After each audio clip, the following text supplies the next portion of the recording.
પ્રવીણાબેન કે જેઓ જેતપુરથી બિલોંગ કરે છે અને એમને આપણી વેઇટ લોસ કિટ સ્ટાર્ટ કરેલી હતી. સૌથી પહેલા તો આપણી વેઇટ લોસ કિટ સ્ટાર્ટ કરી ત્યારે તમારો વજન કેટલો હતો? 107 કિલો. 107 કિલો તમે વેઇટ લોસ સ્ટાર્ટ કર્યું ત્યારે હતો. અને આજે કેટલો સમય થયો છે તમે વેઇટ લોસ ની કિટ યુઝ કરો છો એને? 1 મહિનો.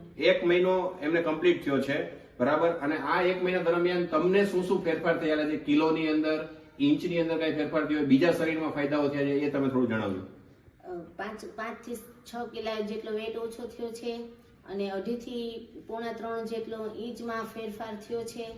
અને શરીર સ્ફૂર્તિવાળું લાગે છે, થકાન નથી લાગતી, ઘણો બધો ફેરફાર. આ બધા ફાયદાઓ તમને થયેલા છે. બીજું મારે તમને પૂછવાનું હતું કે તમે જયારે કિટ શરૂઆત કરી ત્યારે તમે મને એવું કીધું હતું કે હું થાઇરોઇડ ની ગોળી લઉં છું. કેટલા mg ની ગોળી તમે લ્યો છો? 165 mg ની લઉં છું. 165 mg ની થાઇરોઇડ ની ગોળી લઈ રહ્યા છે. ઘણા બધા લોકોને એવો સવાલ હોય કે થાઇરોઇડ ની અંદર શું મારું વેઇટ લોસ થશે? પણ આપણી પાસે એક એવી કીટ અવેલેબલ છે કે જે થાઇરોઇડ ની આટલી હેવી પાવરની ગોળી લેવા છતાં પણ આટલું સરસ અને વ્યવસ્થિત રિઝલ્ટ આજે પ્રવીણાબેનને મળેલું છે. 107 કિલો વજનમાંથી 102 કિલો વજન થયેલું છે અને શરીરની અંદર સ્ફૂર્તિ અને બધી વસ્તુઓમાં પણ બહુ બધો ફાયદો થયેલો છે.